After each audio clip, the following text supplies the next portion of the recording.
Have you ever had that moment in the grocery store where you pick up something you've bought 100 times before, and for a split second, your brain kind of short circuits? You're standing there under those harsh, buzzing fluorescent lights, holding a bottle of Gatorade or a box of your favorite crackers, and something just feels off. You give it a little shake. You weigh it in your hand. You actually look down at your own hands and think, did my hands get bigger? Am I getting stronger? Because suddenly this totally familiar object feels weirdly light. It feels flimsy. You check the price tag on the shelf, and the price is exactly the same as it was last month. Maybe it's even a few cents higher. So you shrug, toss it into your cart, and move on. Because who has the time, right? You're tired. It's a Tuesday evening. You just want to get home and make dinner. It's Karen again, and yeah, I think about money way more than is probably healthy, and specifically the invisible ways it slips through our fingers without us even realizing it. And honestly, that moment in the grocery aisle, that tiny, fleeting feeling of confusion, that is exactly what they are banking on. They are counting on the fact that you are too busy, too tired, and too overwhelmed by life to notice that you are being quietly, systematically robbed. It sounds dramatic, I know. Robbed is a strong word, but what else do you call it when you pay the exact same amount of money for a product, but you get 10%, 15%, sometimes 20% less of it? We call it shrinkflation. And it is, without a doubt, the most brilliant and insidious magic trick the modern food and consumer goods industry has ever pulled off. Today, we are going completely down the rabbit hole. We're going to look closely, really closely, at the shelves you walk down every single week. I'm going to show you exactly how this sleight of hand works, why our brains are quite literally hardwired to fall for it, and how it's silently eating away at your family's budget. But more importantly, once you see the architecture of this deception, you can't unsee it. And that is when you start taking your power and your money back. To really understand what's happening here, we have to look at why companies do this in the first place. Basically, it comes down to a fundamental truth of consumer psychology. People hate price increases, like we despise them. If a bag of your favorite coffee goes from $8.99 to $9.99 overnight, you notice. Your blood pressure spikes a little bit. You might actually stand there and grumble out loud. You might even, out of sheer spite, reach for a different brand. Companies know this. They have mountains of data telling them that raising prices is the fastest way to lose a loyal customer. But their costs go up, right? Inflation happens. The cost of fuel to transport the goods goes up. The cost of raw ingredients, wheat, sugar, plastic for packaging, fluctuates. And above all, Wall Street demands that profit margins grow every single quarter. They cannot just absorb those extra costs. They have to pass them on to you. So they have a choice. Do they raise the price and risk making you angry, or do they keep the price exactly the same but quietly shave off an ounce here, a half inch there, and hope you don't notice? They choose the latter, every time. It's a phantom price hike. You are paying more per unit, but because the number on the receipt stays the same, your brain doesn't trigger that alarm bell. Let's talk about ice cream for a second. This is one of the classic examples, and honestly, it still breaks my heart a little bit. Do you remember when a carton of ice cream was a half gallon, a true honest-to-goodness half gallon, 64 ounces of joy? Then, kind of gradually, it dropped to 56 ounces. Did you notice? Maybe, but the carton looked roughly the same size. It was just a little narrower at the bottom. Then it shrank to 48 ounces. Now you'll find some premium brands selling you 14 ounces and having the nerve to call it a pint. A pint is 16 ounces, folks. You're still paying $5 or $6, but you're getting a quarter less ice cream than you did a decade ago. It's wild, right? And the crazy part is, they didn't just shrink the ice cream, they engineered the entire experience so you wouldn't feel the loss. This is where it gets kind of sinister and frankly a little fascinating. The way companies hide shrinkflation is an absolute masterclass in visual manipulation. They don't just uniformly shrink a box by 10% on all sides. If they did that, you'd notice. If a cereal box suddenly looked like a miniature version of itself, your brain would immediately spot the difference. Instead, they change the dimensions we are worst at judging. Human beings are highly visual creatures, but our depth perception, especially when judging volume, is surprisingly terrible. We tend to judge the size of an object by its height and its width, the face of the package that stares back at us from the shelf. So, what does a cereal company do? They keep the box the exact same height, they keep it the exact same width, but they make it slightly thinner from front to back. When it's sitting on the shelf facing forward, it looks identical to the old box. It's only when you take it home and pull it out of the pantry that you realize it's practically two-dimensional. And then there's the glass jar trick. This one gets me every time. Think about a jar of peanut butter or mayonnaise or pasta sauce. Have you ever turned one of those over and looked at the bottom lately? There is a massive dimple, a concave dome pushed up into the bottom of the jar. Brands will tell you, if you ask, that this punt, that's the industry term for it, is there for structural integrity. It helps the glass not break during shipping. And sure, maybe there's a tiny grain of truth to that. But curiously, that dimple has been getting deeper and deeper over the years. You are looking at a jar that looks huge on the outside, but a massive percentage of its internal volume is just air. It's a literal optical illusion. They are charging you for empty space. Or consider the infamous new look redesign. Whenever you see a product hit the shelves with a bright, flashy starburst on the front that says new sleek bottle or fresh new look, I want you to immediately become suspicious. That is almost always a smokescreen. They change the shape of the bottle, maybe give it a contoured waist so it's easier to grip, or curve the shoulders of the plastic. They distract you with a pretty new label, and in the process of creating that sleek, curved, ergonomic design, they quietly remove 2 ounces of liquid. They're basically telling you, hey, don't look at the net weight, look at this beautiful modern typography. And honestly, it works. We fall for it because we are busy and we are trusting. Why are we so easily fooled? Are we just unobservant? No, actually, we're just human, and our brains operate on shortcuts. There's a concept in psychology and psychophysics called the Weber-Fechner law. I know, it sounds super academic, but stick with me. It's actually really simple. Basically, the law states that the just noticeable difference in any stimulus is proportional to the magnitude of the original stimulus. Let me translate that into English. If you're holding a backpack that weighs 50 pounds and I secretly slip a 1-pound book into it, you probably won't notice the difference. The backpack is already heavy. 1 more pound doesn't cross the threshold of your perception. But if you're holding a backpack that only weighs 2 pounds and I add 1-pound book, you will absolutely notice it instantly because the proportional change is massive. Corporations use the Weber-Fechner law against us. They have focus groups. They literally test exactly how much product they can remove from a package before the average consumer consciously registers the difference. Is it 5%? Is it 8%? Is it 12%? They find that sweet spot, the absolute maximum amount of product they can take away without triggering your brain's just noticeable difference alarm. And they execute the change. It is calculated, it is mathematical, and it's entirely designed to bypass your conscious awareness. Which is a terrifying thought when you realize it's not just happening with potato chips and candy bars.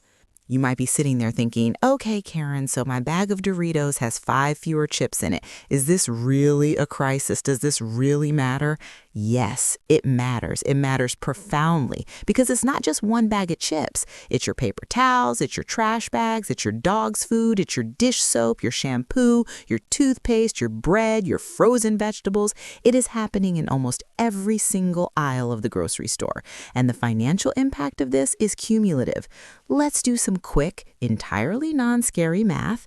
Let's say your family spends $800 a month on groceries and household supplies, and let's conservatively estimate that across the board, the products you buy have shrunk by an average of 10% over the last few years, while prices have stayed the same, or honestly gone up, but let's just pretend they stayed the same for a minute. That means you are effectively paying $80 a month for absolutely nothing, just air, just empty plastic and cardboard. That's $960 a year, almost $1,000 a year vanishing into the ether. And here's the most frustrating part. When inflation hits the economy, eventually, sometimes wages catch up or interest rates adjust. There are macroeconomic balances. But shrinkflation is permanent. Once a company shrinks the cereal box down to 10.5 ounces, they are never going to bring it back up to 12 ounces and keep the price the same. Never. It is a permanent degradation of your purchasing power. Even if the cost of raw wheat plummets tomorrow, they are keeping that box at 10.5 ounces. They've established a new normal. It's a stealth tax on your existence. And because it happens incrementally, ounce by ounce, sheet by sheet, we just adapt. We just buy the toilet paper more frequently. We just wonder why we seem to be running out of shampoo so fast lately. Am I using too much, we think? We gaslight ourselves into taking the blame. And as if paying more for less isn't bad enough, we have to talk about shrinkflation's incredibly ugly cousin, skimpflation. If shrinkflation is reducing the quantity of the product, skimpflation is reducing the quality. This is when the size of the package stays exactly the same, but the ingredients inside get cheaper, worse, and less nutritious. Have you noticed recently that your favorite chocolate chip cookies don't taste quite as rich, or that a certain brand of chocolate bar kind of feels waxy in your mouth and doesn't melt the way it used to? That's not your taste buds getting older. That is the manufacturer quietly swapping out high-quality cocoa butter for cheap palm oil or vegetable oil. It's the chicken nuggets that suddenly have more breading and less chicken. It's the 100% juice that gets reformulated to be juice cocktail with added water and high fructose syrup. It's the brand of sturdy, reliable paper towels you've used for years suddenly feeling like tissue paper, tearing the second it gets wet.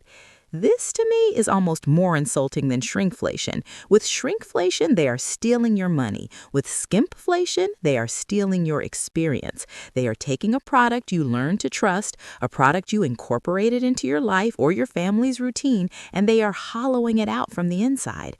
They are banking on the strength of their brand name to carry a subpar product. They think, well, they bought the blue box macaroni and cheese for 20 years. They'll keep buying it even if we use cheaper cheese powder. And the absolute worst part, they rarely disclose these changes clearly. You have to literally be a detective reading the fine print of the ingredient list and comparing it to an old wrapper you happen to have lying around to prove you aren't going crazy. Which brings me to a really important point, the emotional toll of all of this. We don't talk enough about how exhausting it is to be a consumer right now. You know, there was a time, and maybe this is just me looking through rose-colored glasses, but there was a time when a transaction felt a bit more straightforward. You went to the store, you handed over your hard-earned money, and you received a fair, predictable product in return. There was a basic social contract. Now, every trip to the grocery store feels like you are stepping into a battlefield of psychological warfare. You have to be constantly on guard. You have to check the net weight. You have to check the unit price. You have to inspect the bottom of the jar for a massive dimple. You have to read the ingredients list to make sure they didn't swap real sugar for artificial sweetener. It is exhausting. We are already managing so much in our lives. We are managing our jobs, our kids, our relationships, our homes. We shouldn't need an advanced degree in mathematics and behavioral psychology just to buy a box of crackers without getting ripped off. That feeling of being constantly nickel and dimed, of constantly having to watch your back against massive corporations who view you purely as a data point to be squeezed for maximum margin, it wears you down. It creates this low-level baseline anxiety around money and shopping. It makes us feel powerless. But, and this is the turning point here, so lean in, you are not powerless. The entire success of shrinkflation and skimpflation relies on one single thing, your inattention. It relies on the autopilot of your daily routine. It works beautifully in the dark, but the absolute second you shine a light on it, the trick falls apart. So, how do we fight back? We can't control corporate supply chains. We can't stop Wall Street from demanding endless growth, but we completely control where our dollars go. Here is the practical, everyday playbook for defeating shrinkflation. Rule number 1, you absolutely must become obsessed with the unit price. Forget the big, bold price tag. Forget the neon yellow sticker that says, sale 2 for $6. That is noise. That is marketing. Look at the shelf tag right below the product. In the corner, usually in very tiny, unassuming font, you will see a number. It will say something like 32 cents per ounce or $1.15 per 100 count. That is the only number that matters. That is the truth teller. The unit price strips away the deceptive packaging. It cuts right through the clever new look redesign. It doesn't care if the jar has a huge dimple on the bottom.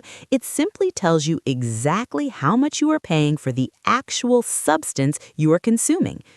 When you start comparing products by unit price, your mind will be blown. You will realize that the family size box, which you naturally assume is a better deal, is actually more expensive per ounce than the regular size.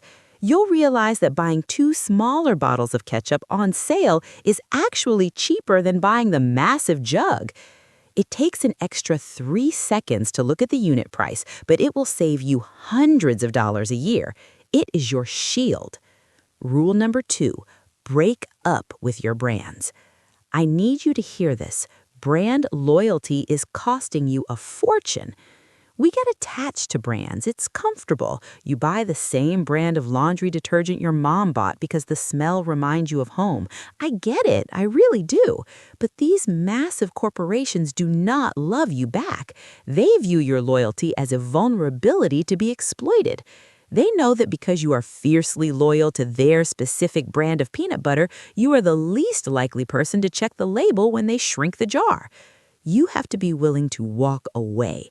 Start trying store brands. Honestly, the gap in quality between name brands and store brands, often called private label, has closed dramatically over the last 10 years.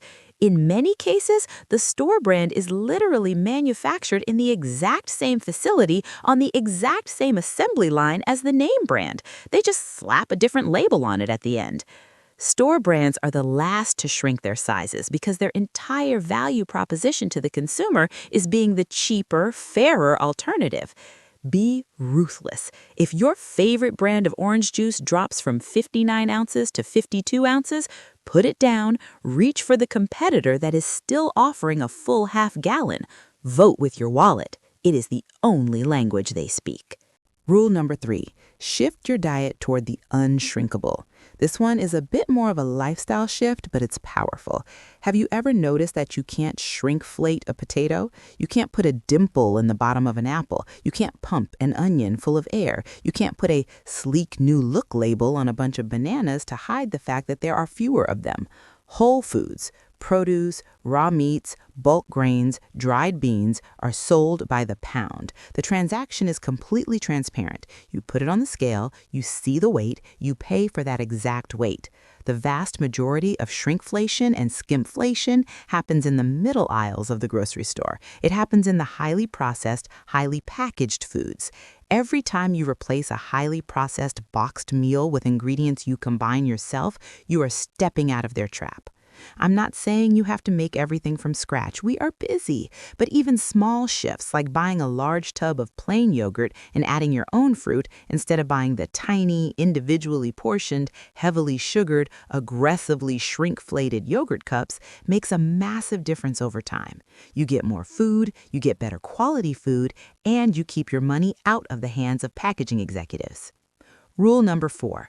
Call it out. This sounds minor, but it matters. When you see an egregious example of shrinkflation, take a picture, put it on social media, tag the company, talk to your friends about it. There is actually a subreddit called r/shrinkflation that is purely dedicated to people posting side-by-side photos of old and new products. It is simultaneously infuriating and deeply validating. Companies rely on silence. They rely on the fact that you'll feel silly complaining about 2 missing ounces of shampoo, but when enough people point it out, when it becomes a PR issue, they back down. We've seen brands forced to apologize and revert their sizing because the consumer backlash was too loud. Don't be silent. Be a loud, annoying, deeply informed consumer. I want to pause for a second because I know that making these changes requires effort. It takes mental energy to check the unit price. It takes time to find a new brand when your old one betrays you. It takes effort to chop vegetables instead of buying the prepackaged, shrink-wrapped tray. And companies know this. They are monetizing your exhaustion. Every time they shave an ounce off a product, they are betting that your desire for convenience will outweigh your desire for fairness. They are betting that you are just too tired to fight back. But think about what that money represents. The $20 a week you are losing to invisible size reductions, that's not just a $20 bill. That is an hour of your life that you worked for. That is money that could go toward a debt. It could go toward a vacation. It could go toward a college fund or an emergency fund or literally anything that brings you joy and security. Instead, it is going into the profit margin of a multinational conglomerate that views you as a walking ATM. You work too hard for your money to let it be siphoned away in half-ounce increments. You deserve the full value of the time and energy you exchange for your paycheck. When you start paying attention, when you refuse to be the passive victim of their marketing tricks, you aren't just saving money, you are reclaiming your autonomy. You are saying, no, I see exactly what you are doing and I opt out. So, where does this leave us? Look, the grocery store is never going to be a place of pure, innocent commerce. It is a highly engineered environment designed to separate you from your cash as efficiently as possible. Shrinkflation, skimpflation, the phantom price hikes, they aren't going away. In fact, as economic pressures continue, they will probably get more creative and more deceptive. But you are not the same shopper you were 20 minutes ago. You know the playbook now. You know about the Weber-Fechner law. You know to look for the dimple in the jar. You know that a new look is a warning sign and that the unit price is the only truth on the shelf. It's going to be annoying at first. The next time you go to the store, you are going to see it everywhere. It's like the Matrix. Once you take the red pill, you can't walk down the cereal aisle without seeing the code. You're going to pick up a box of granola bars, realize it now only holds 5 bars instead of 6, and you're going to feel a spike of absolute irritation. Good. Let yourself feel it. That irritation is your armor. That frustration is the energy you need to break your autopilot, put the box back on the shelf, and choose differently. Money isn't just numbers on a screen. It is a representation of our life energy, and you have absolute control over how you spend it. Next time you're standing under those fluorescent lights, holding a package that feels suspiciously light, don't gaslight yourself. Your hands didn't get bigger. You aren't crazy. They are taking more and giving you less. But now you have the tools to stop them. Check the unit price, ditch the loyalties that don't serve you, buy the raw ingredients when you can, keep your eyes open. You've got this. Your wallet, your budget, and your peace of mind are worth fighting for, 1 ounce at a time.